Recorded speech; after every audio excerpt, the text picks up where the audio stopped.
guys, how now? This is your boy Toby. Welcome to my channel. Just in case it's the first time you're meeting me, I just want to subscribe to our YouTube channel, like, comment to the video, then as well share the video for people to see what's happening in our environment.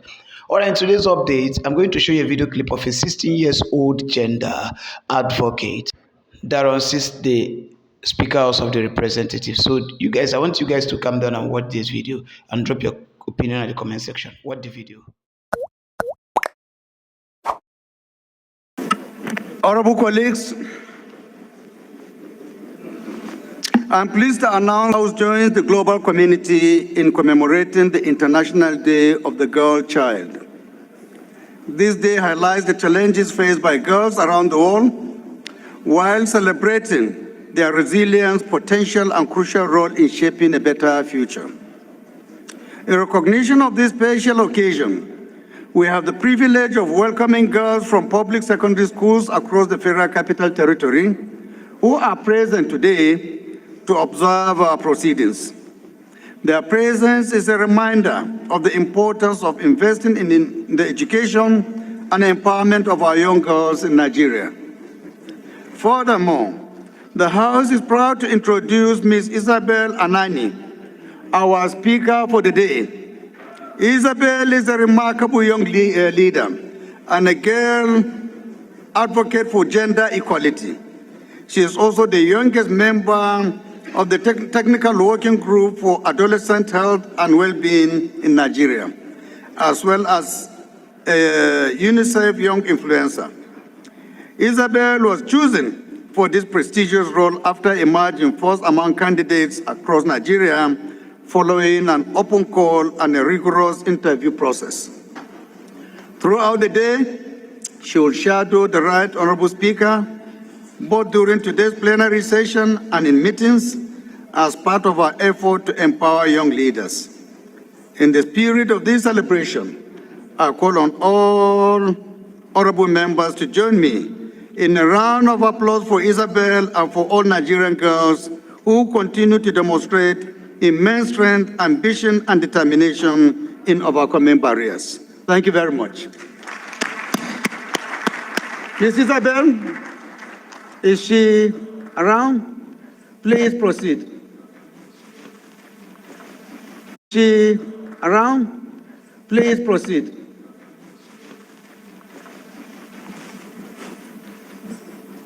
Honorable colleagues, for a moment, you have a new speaker. And I urge you to give her all your support and cooperation while she presides. Welcome, Ms. Isabel, to the Green Chamber and to the executive seat. I advocate for you. Congratulations. You may sit down.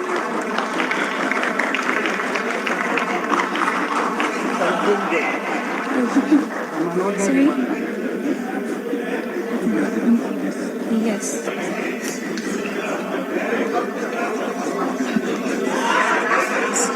You may please sit down.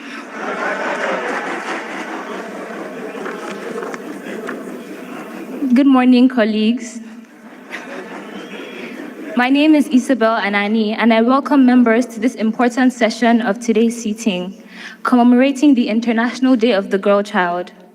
I thank the Right Honorable Speaker and the entire House for the honor of assuming this symbolic position as Speaker today.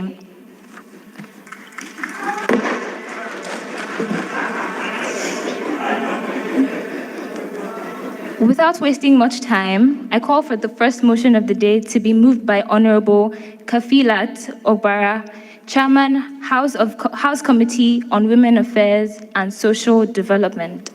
The National Drug Law Enforcement Agency and National Orientation Agency, alongside other stakeholders, to collaborate with schools, community organizations, religious institutions to educate the public on drug abuse dangers and promote drug-free lifestyle to make provision for rehabilitation. And also urge the Federal Ministry of Education to devise practical ways, such as implementing mobile education, the units or community outreach programs to curb out-of-school girls across the 36 states of the Federation. that the National Assembly to see to the amendment of the Child Rights Act to provide protection for sexually abused children and provide necessary legislative support in terms of budgetary approvals to the concerned ministries in this regard, and also see to the domestication of the Child Rights Act throughout the nation through the Conference of Speakers.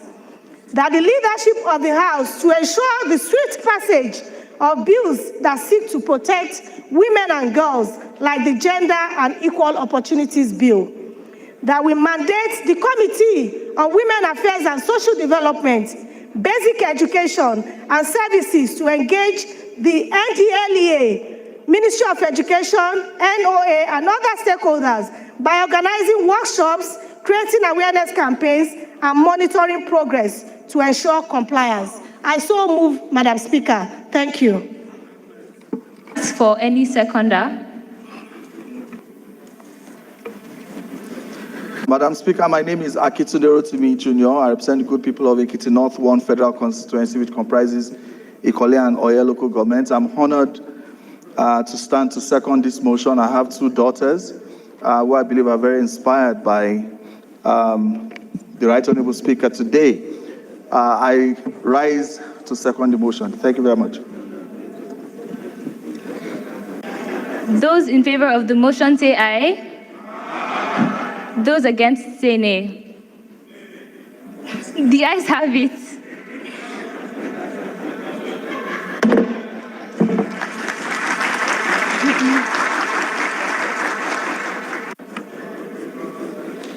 October 11th marks a very important day in the lives of girls all around the world. It is a constant reminder of how far we have come and how much progress we are willing to make as Nigerians. The theme of this year's International Day of the Girl Child is Girls' Vision for the Future. For me, I envision a future where every girl, regardless of where she comes from, has an opportunity to flourish, where education isn't seen as a high pedestal privilege, but as an essential tool to equip girls make important decisions that affect them and ultimately the places they come from. According to the United Nations, nearly 1 in 5 girls are still not completing lower secondary school, and nearly 4 in 10 girls are not completing upper secondary school today. As if these numbers aren't concerning enough, they are at a constant risk of harassment and the what-ifs that are associated with violence, which simply should not exist.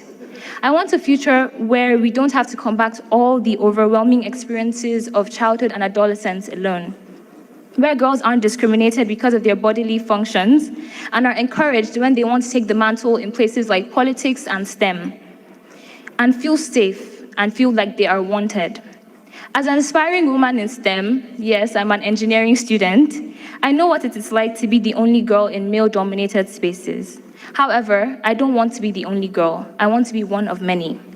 I want a future where the healthcare system for girls isn't discriminated against due to the sociocultural factors that so wrongfully exist.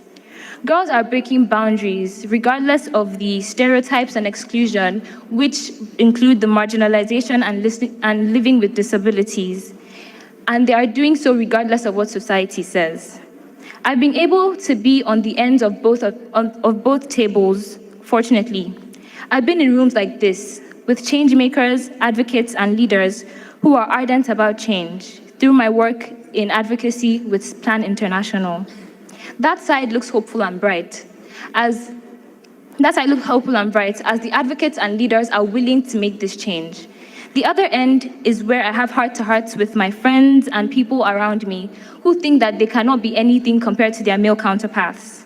That end is gloomy and bland. Now more than ever, we need girls to combat problems of climate change, political conflict, economic degeneration, diseases, and global unrest.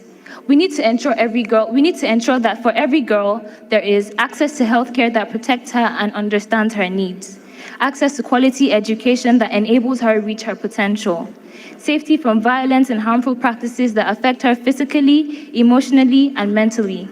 How can she dream when she is worried about what her next meal might be? How does she take charge if she lives in constant fear? Most importantly, Order, please. Most importantly, she needs support because we all have a role to play. She needs policies that are made with her interest in mind. She needs opportunities, not just a seat at the table, because anybody can get a seat at the table. But she needs to get that seat and feel like she can conquer, because conquer she can. Honorable Ebiente, take your seat. Honorable Ebiente. And we have to understand that in our call for action, firstly, there needs to be engagement. Girls should be a part of policy making, because who better knows what girls want than girls themselves? They should be in rooms like this constantly. Gender-inclusive budgeting and gender-inclusive policies should be made for girls to empower and protect them in making sure that they maximize their full potential. Safe schooling is very important, because there's simply nothing for girls if she cannot have the education, because she lives in constant fear. Sanitary pads and hygiene products should be made available, and they should be made as cheap as they can be. The good thing is that we are already halfway there, and every day we are a step closer to achieving these goals. Also, there isn't just one solution, but hundreds. There isn't just one girl to talk for, but millions. In order for us to continue at the steady progression that we have so rightfully ascertained, we mustn't just provide her a seat at the table. Finally, I congratulate all the women in parliament that have pushed through and broken stereotypes. Girls around Nigeria aspire to be like you. And to all the he for she's who uplift the girls they know and to continue striving, we see your efforts and we deeply appreciate your strive for equality.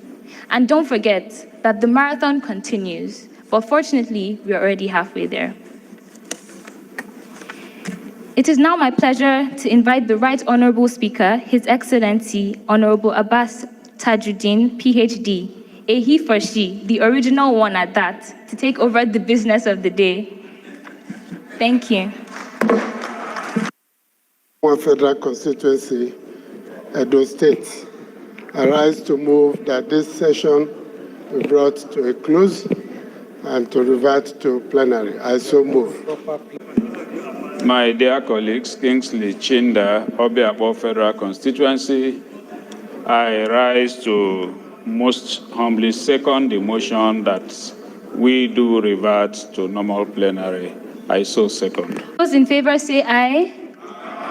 Those against say nay.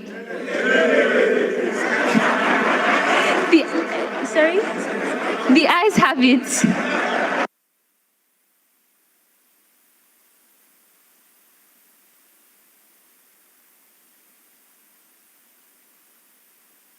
Honorable colleagues, this session is adjourned. Sine die.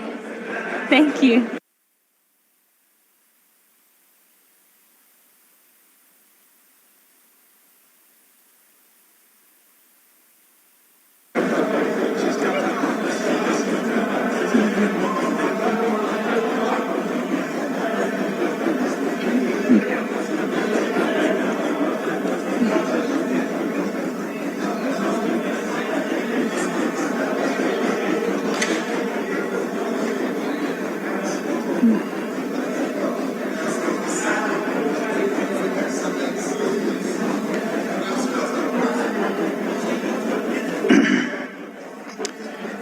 Honorable colleagues, it's my pleasure to recognize Honorable Ali JC to move his petition, please. You're daring me. You know me now.